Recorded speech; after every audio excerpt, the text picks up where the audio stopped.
Hello po, magandang araw po sa ating lahat. Ayan mga kaponi, mag-update po tayo sa mga itlog na in-incubate po natin nung 12 nitong Mayo. Ngayon ay may 18 na. Medyo may nangingitim na dito. Check po natin kung meron na siyang, kasi pag may itim daw, meron na siyang ano. Gumagalaw yan. Ay, ayan, ano, ito dito. Gumagalaw yan. Ayan o. Oo, tumaas. So yan na yan. O sige, so meron. Tandaan, may lapis dyan. Nasaan lapis? Ito. Wala pa.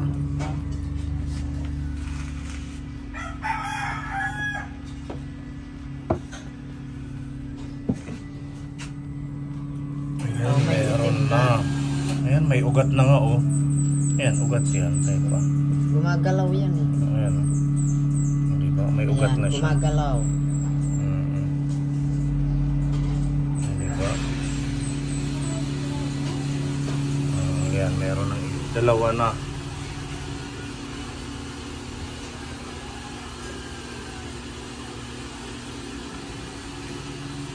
Meron din. Okay, so yan, meron na din.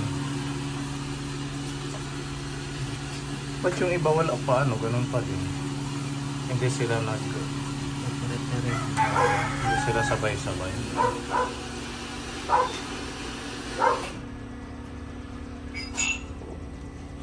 Meron na din. Ito, talagang pure black na itong loob. Kunti na lang yung clear.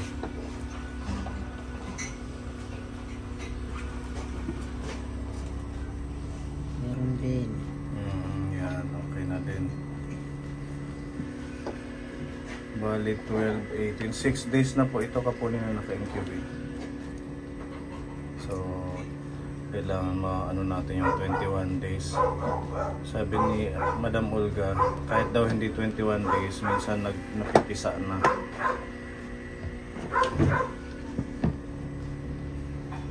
Yan, okay na din yan. Dark na oh. Diba? Wala na siyang clear.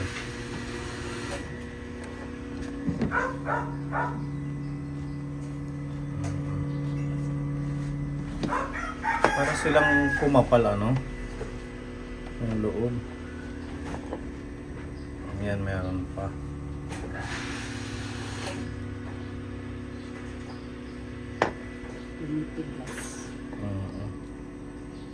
Yan, wala pa. Itong malaki. May itim Yan, na. meron na. Itong mga iba, mga native ito, Tita Mel. Kaya Yung maliliit. iba, kay Ate Ruby, galing kila Madam Olga. Oo, meron din yan si Ate Robin. Wala pa. Ano na siya? Okay lang yan kasi binubuksan-buksan natin. Yung bang temperature niya. Kaya Clear na clear yan, pa. malinaw. Oo nga, wala pa yan. Ibig sabihin niya.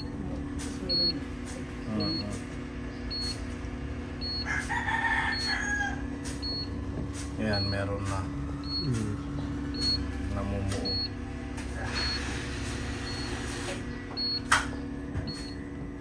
Yan, nag-uumpisa na din.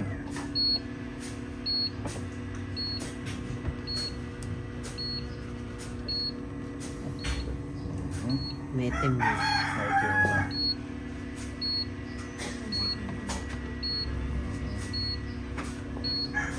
Wala Tapos pa. na po. Diretso mo kayo pa, para hindi ka magkamay. Isang linya. Okay siya. Isang buong ganyan. Sana lahat kayo maging sisiw, no?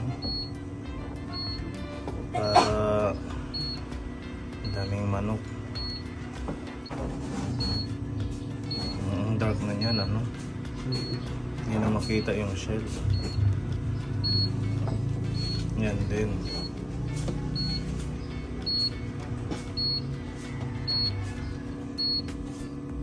May ugat na.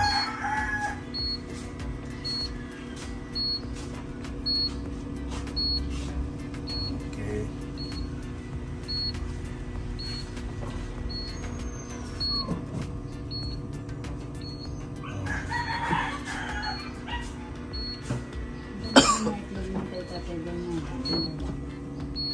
Yan, may ugat na pepa.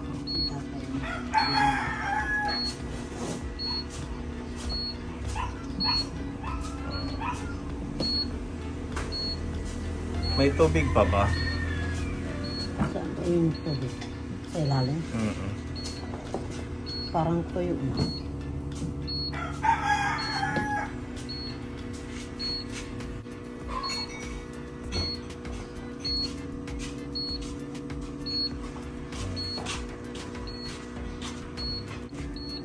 Yan o.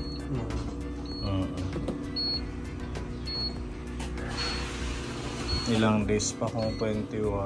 15 days pa. Mabilis na lang yan.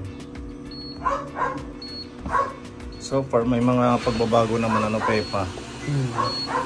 Ibig sabihin, working yung ating pag-incubate. Kahit hindi mo na siguro lahat buksan.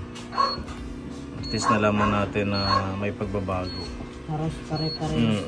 Yung iba mga clear pa, yung iba naman mas marami yung may mga itim na.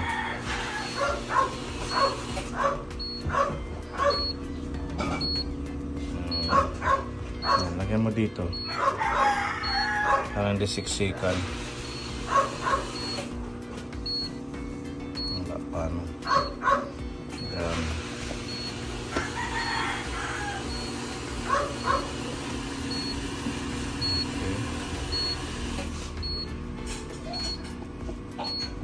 Saan mo dinalagay? Lagyan na natin ng tubig.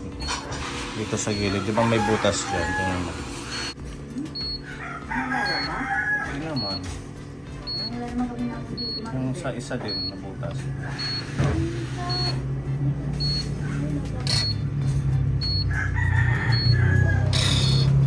Okay. Thank you, Pepa. Ano yung baka yung inamin ni Ma'am Jubil yung parang mainit.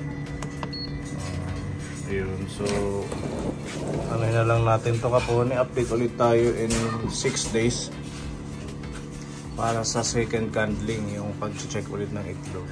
Yes. Yes, we're gonna feed the fish also. So tingnan natin, today is pang 21 days na po mga kaponi ng ating pag-incubate. Narinig ko pag-gising ko ngayon, may mga tumutunog, umiiyak-iyak na sisiyo. Yan. Cute. Meron ng tatlo. Yan, successful ang ating pag-incubate. Ayan. Yung isa ito, basa pa siya. Pero, humihinga-hinga. Ayan, tatlo na po yung napisa mga kapone. Ito, parang hindi na magtatagal. Ayun na yung niya. Diba, ito rin basag na. Tingnan po natin kung hanggang mamaya ilan po yung mapisa. Nakakatuwa naman, diba? So effective at saka kahit first time nagawa po natin mag-incubate. Ito, meron na din nag-crack. Maya-maya tingnan pa natin kapag ano. Are you happy? What will you say to the new chicken? Thank you, chicken. Diyan muna siguro sila. Huwag muna natin tanggalin. Okay. Close muna natin. Ayan. Balikan po natin maya-maya. Magbe-breakfast lang kami ni Gavin. Nakikiliti. Hindi man yan. Big boy na yan, hindi na siya na-skirt sa razor.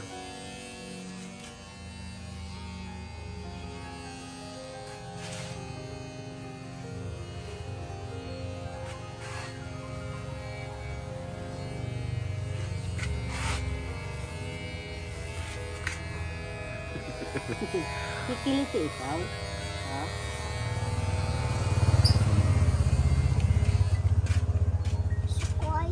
Suklay? Suklayan na. Susuklayan yan mamaya. Pugi yan, sasabihin mami at saka si ate. Wow, pugi na si Gavin. Nakikita ko ang Tita Ruby, wala dito si Tita Ruby. Sabi ko, pogi na si Gabi.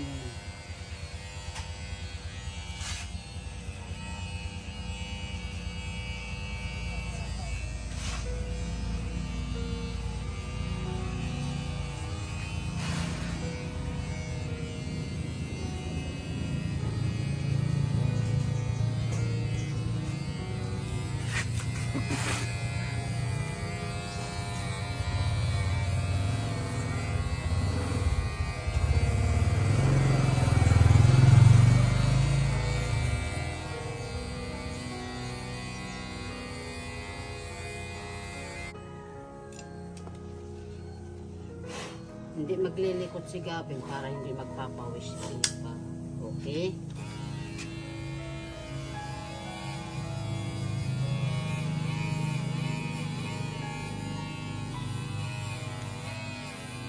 Ganito ito.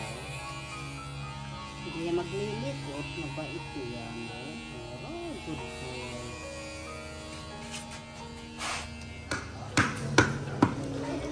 Kaya mura. Nakura rin.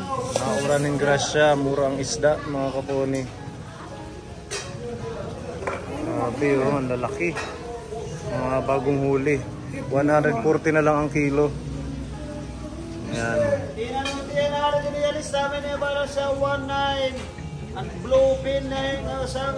Yellow pin, blue pin, blue marlin. Meron sila nahuli 150 kilos daw. 1 piraso. Ayan, punta na kayo sa Borongan Public Market. Mura ang bentahan ng isda. Bumili tayo ng blue marlin at saka yellow fin pang ihaw. Yan, ano yan kapo ni belly. Bili ng isda.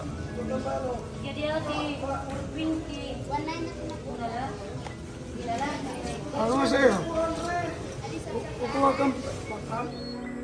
Okay. Yan po mga kabuhan, ililipat natin yung mga sisiw kasi kailangan nila ng liwanag at saka init ng ilaw. Yan. Ngayong araw ay meron pong napisa na ilan na ba to sila? 1, 2, 3, 4, 5, 6, 7, 8, 9, 10 10. Ito basa pa. Ayan, diba? Ang ganda ng mga kulay. Ito meron pa po gumagalaw oh. Ayan, tapos ito yung meron pa doon. Ito, bibiyak na siya. So bukas na siguro natin ito titingnan ulit. Mag-update na lang po ulit ako sa inyo pag once na pisa na po yung iba. Thank you Tita Mayang sa incubator. Ayan, nakakatuwa, ang cute. Assorted color ang ating mga bagong sisiw. 10 kaagad sa isang araw.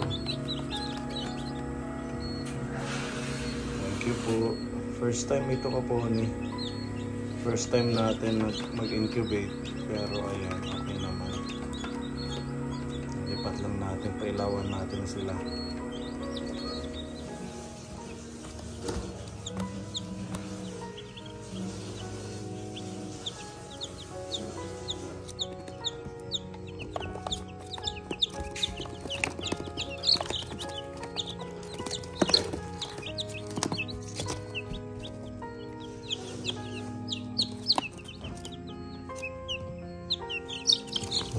Ito brown. Bali ano na to kaponi, 15 pieces na po sila. Yan, abangan po ninyo yung sunod nating update.